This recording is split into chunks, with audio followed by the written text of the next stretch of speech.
Welcome to the podcast. My name is Father Bill W. I'm an Episcopal priest in long-term recovery, living here in Austin, Texas, coming up on 50 years sober. And purpose of these podcasts is to try to go a little bit deeper into some of the 12-step history and the 12-step psychology and the 12-step spirituality. So that's what they're about, and I hope you're finding them helpful. And if you are, please tell a friend. We want to get this message out to as many people in recovery as we possibly can. And if you're watching us on YouTube, we've recently moved a number of our podcast episodes over to YouTube, and do the usual thing there, guys. Do the likes and ring the bells and all that sort of stuff. It really does help us in getting the message out to more and more people. So finally, I do want to thank our donors who make this work possible. I've had some generous people who are supporting me in this effort, and then more and more people kind of coming along and doing it. I don't get anything, never try to take a penny out of this work, but we do have expenses, as we say. So we are starting a new series, and it's going to be on a subject that I think every alcoholic and addict of any sort ought to find of interest. It's on a topic called the shadow, and that really refers to the dark side of our personalities. And I'll be going through a book. It's a book by Robert A. Johnson. It's called Owning Your Own Shadow. And those of you who've been participating in these podcasts know that I'm a Johnson lover, and we've done a couple of his books before. We did Inner Gold, and we did Transformation. So might send you back to listen to those if you find Johnson's work is particularly helpful to you. He certainly was for me. Jung is important in AA history. He started the process off, one might say, in sending his patient Roland Hazard to try to find a psychic change, to really go deep inside and change at the deepest levels of the psyche. And thank God Roland was using Jung as a therapist and not Freud, or we'd all be studying our sex drives and that sort of thing, which do need to be looked at. But we will kind of get to that when we get to some of this shadow stuff. Wilson was very grateful to Jung. He had some correspondence. We did a podcast on that as well. But here's the thing: Jung is difficult to grasp, to understand. And about 30 years ago, when I started diving into this stuff, I found the works of Robert Johnson to be particularly helpful in taking difficult material and making it more accessible to me, and then other people who've been on this inner journey have reported something pretty similar. So we do shadow work in our 4th and our 10th step. We try to look at what it is that's really going on beneath the surface. And the big book says we're not saints, and we all have to do this digging.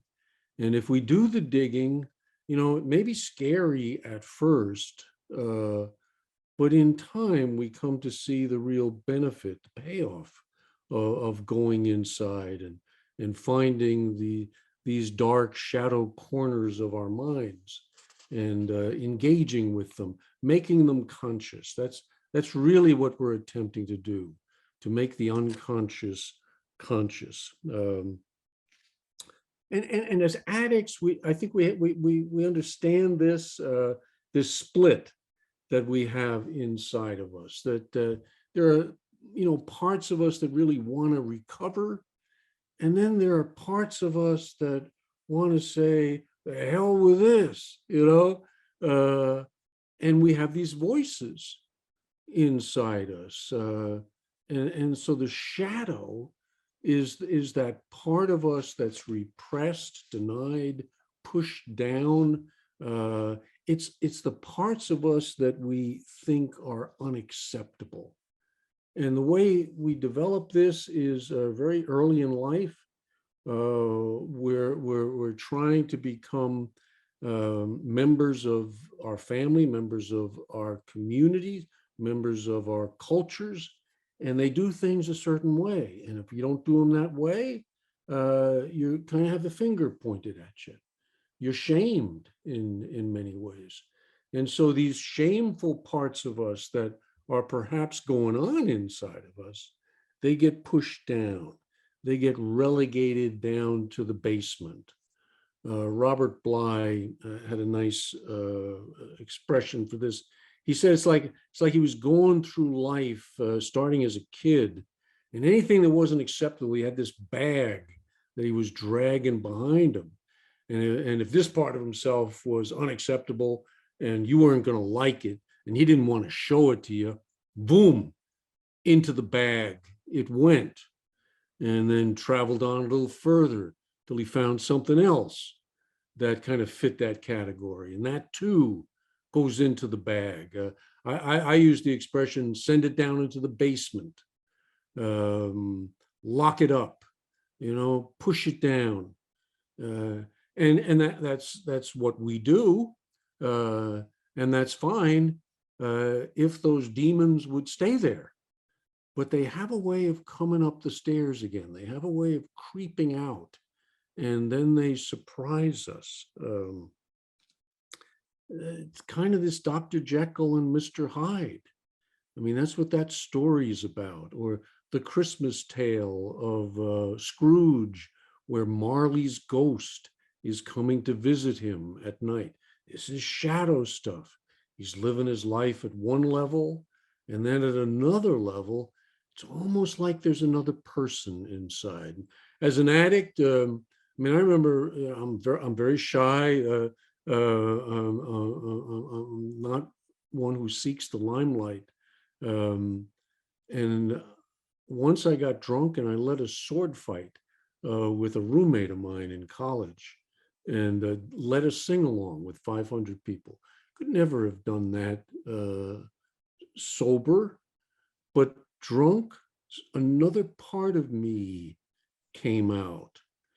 And it doesn't only come out, what we learn eventually is it's not just when we're drinking and drugging, that there are parts of us that are stuffed down inside, and they have a way of coming out, usually at the wrong time. And I recall one episode where early in sobriety, but it's happened since, where I got really angry, trying to be this nice guy, but I just got so frustrated. And this anger, rage comes up. And I did it to a counselor guy who's a friend of mine. And I had to go back to him the next day and say, hey, Charlie, I'm sorry. I need to make an amend. I wasn't myself yesterday. And he was a better counselor than I was. He said, oh, yeah? If you weren't yourself, who the hell were you? He had me. Who was I? I was that part of me that I'm not really in touch with. That part of me that I want to hide from you and hide from me. And it came out. And I know lots and lots of alcoholics and addicts who said, boom, there I am trying to, do my little serenity prayer, be a good little boy and girl, and boom, this thing comes out, shadow. Thought I had it under control, and there it is. So that's what we're going to be kind of taking a deep dive into. What is this world of shadow? How do we get it? How does it manifest?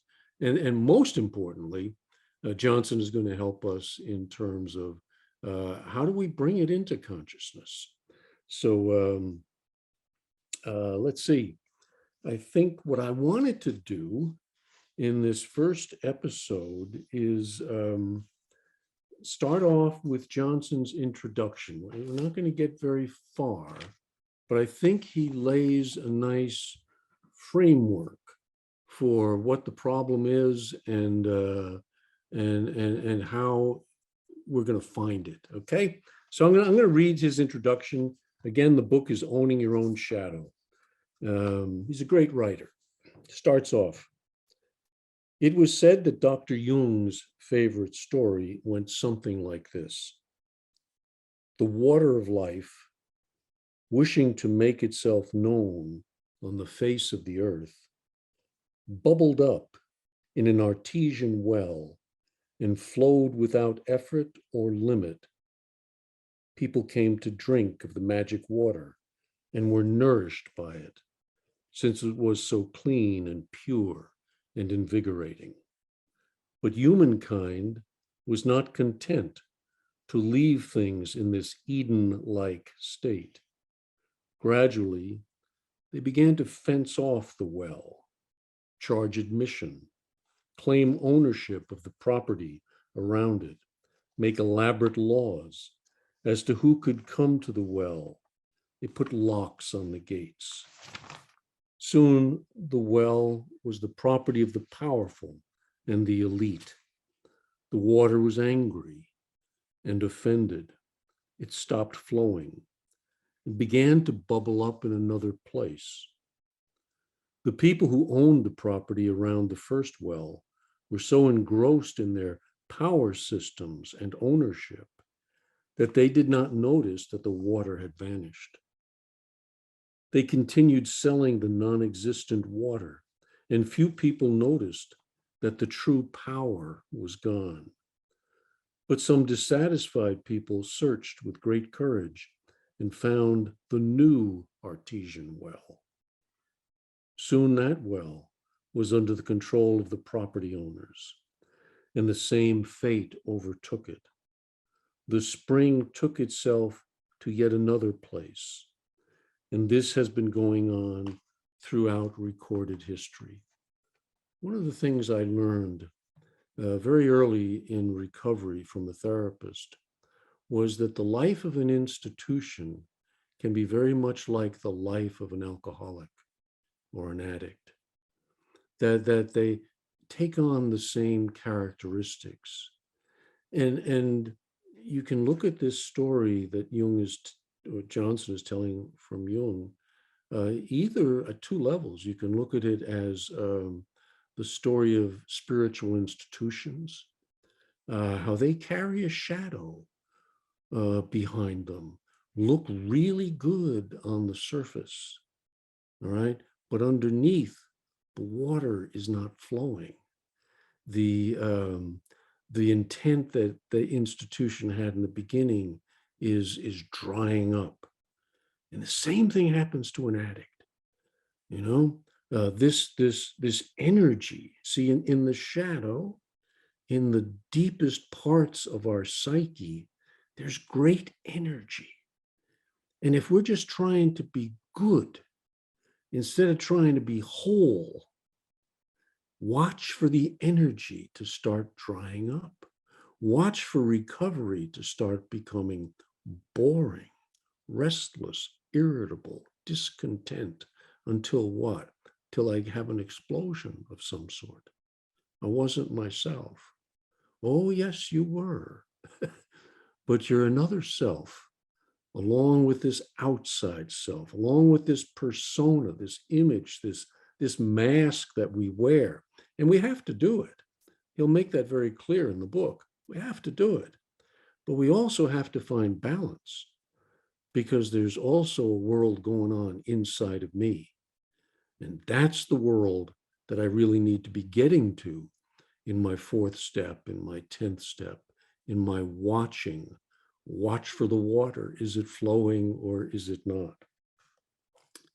Johnson writes, this is a very sad story, and Jung was particularly touched by it, since he saw how a basic truth can be misused and subverted into an egocentric plaything. Science, art, and particularly psychology have suffered from this dark process. But the wonder of the story is that the water is always flowing somewhere and is available to any intelligent person who has the courage to search out the living water in its current form. See, sometimes in a 12-step meeting, people are 20, 30 years sober, and they're talking about how things were 20, 30 years ago. Well, that's nice, helpful even. But what's happened yesterday? What's going on today inside of me? You know, how is my alcoholism or my addiction showing itself inside? You know, that's the stuff. And if I can get in conscious contact with that, make it conscious, then it's not a 20, 30 year ago deal.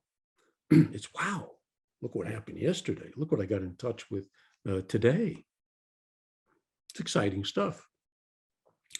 Water has often been used as a symbol for the deepest spiritual nourishment of humanity. It is flowing in our time in history, as always, for the well is faithful to its mission, but it flows in some odd places. It has often ceased to flow in the accustomed sites and turned up in some most surprising locations. But thank God the water is still there. Many people say, I went to church for this and I wasn't finding what I'm finding in my 12-step group. Why? Because many of the people in church are not digging real deep. They're not going inside. But an alcoholic and an addict, if you're really going to want to have quality sobriety, you got to do the digging. You got to make conscious what is unconscious. You got to go, like Jung said to Roland Hazard, on a spiritual journey to effect a psychic change, a change at the deepest levels of our personality.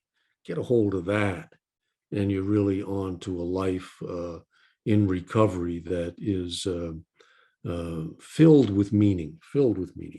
In this book, Johnson says, we will examine some of the odd places in which the water of life is flowing these days. As always, it's free and it is fresh, as much the living water as ever before. The main difficulty is that it is to be found where one least expects it. This is the meaning of the biblical phrase, what good could come out of Nazareth? Here's the Pharisees, and they're confronted with Jesus, and one of them says, well, what good could ever come out of Nazareth? They're looking at a certain well, and Spirit has a way, just like the water in this story, has a way of, if it's not accepted, if it's not being drunk from, the well is going to dry up. What good could come out of Nazareth? Nazareth is now holy to us, the birthplace of Jesus. But in biblical times, it was the wrong side of the tracks, in the least likely place to find an epiphany, an appearance of the Spirit. Many people fail to find their God-given living water because they're not prepared to search in unusual places.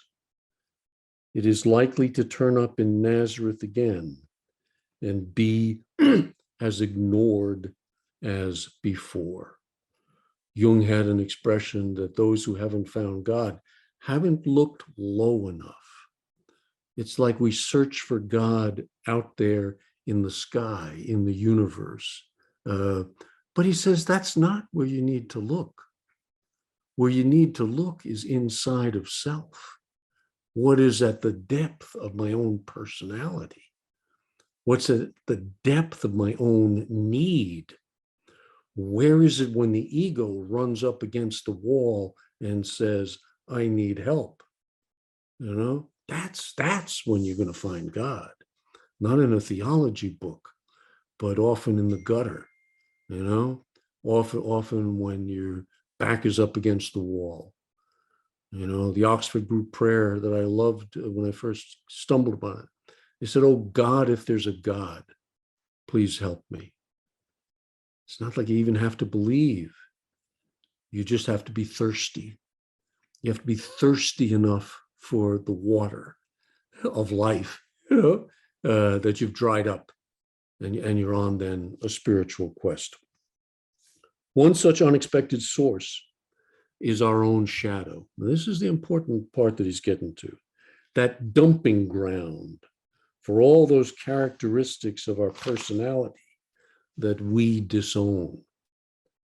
As we will see later, these disowned parts are extremely valuable and cannot be disregarded. As promised of the living water, our shadow costs nothing and is immediately and embarrassingly ever present. To honor and accept one's own shadow is a profound spiritual discipline. It is whole making, W-H-O-L-E, whole making, and thus holy, and the most important experience of a lifetime. To own our true selves, to find our true selves first. It's not pretty. It's scary at times. And yet what Johnson will make very clear in the book is that there's also the gold hiding in there amongst the rubble, amongst the shadow.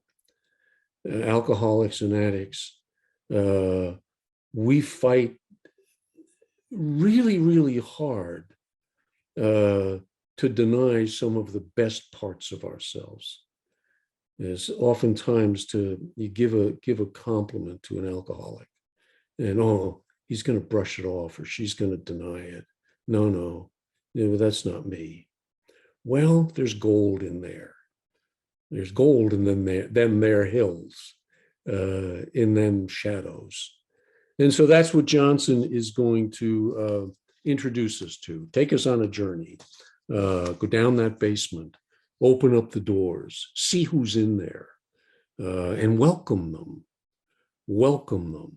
See, that's what happened in Faust, when we did that piece on transformation. Mephistopheles changes, and Dr. Faustus changes. Well, one becomes whole, integrates those separated parts of ourselves. We do this all the time. We say, I'm an alcoholic, and I'm sober, I'm both. So these contradictions, these coming together of opposites, is really what is at the base of this shadow work. So I think what I have found is a couple of stages to two-way prayer. You can do two-way prayer, and I did two-way prayer for many years, and it was very helpful to listen to this unconditional source of love within my mind, within my psyche. That was very reassuring, very helpful. But then there's a second layer to it. And I don't know when you're able to do it, maybe 3, 5, 10 years, maybe a week, I don't know, maybe never. But then there's to go in and do inner child work in your two-way prayer, to listen to the kid, to listen to the one that you left behind, all right, the child that got abandoned. And this is what we do. And that's a part of our prayer, very much a part of our prayer. It's not just saying words. It's reintegrating with some of the deepest parts of me. And then I think the final one is to do shadow work, to meet the split off parts of self, to engage with them, to bring them to the surface. And what you find is that each one has a gift that you've been hiding from yourself. So to find that gift, to extract that gift, and then to live in balance, Johnson will introduce the concept of the seesaw. It's finding balance. It's not diving just into the shadow, and it's not living at the level of persona all the time. It's finding the balance. There's a time and a place to share deeply. There's a time and a place not to share deeply. How do I know those places? How do I find them? That's, I think, what this series will help us navigate. Okay, so I hope you'll find it of interest. Again, I will put in the show notes a link to getting the book. It would be helpful to get a copy, but not necessary. I'll probably read substantially from it, and because Johnson has a way of expressing things much better than I could ever do. So there I am denying myself again. Okay, I'll look at that in my shadow work tomorrow. Well, once again, thank you for listening. Hope you did find this helpful, and don't be afraid of it. Keep coming back. Bye-bye.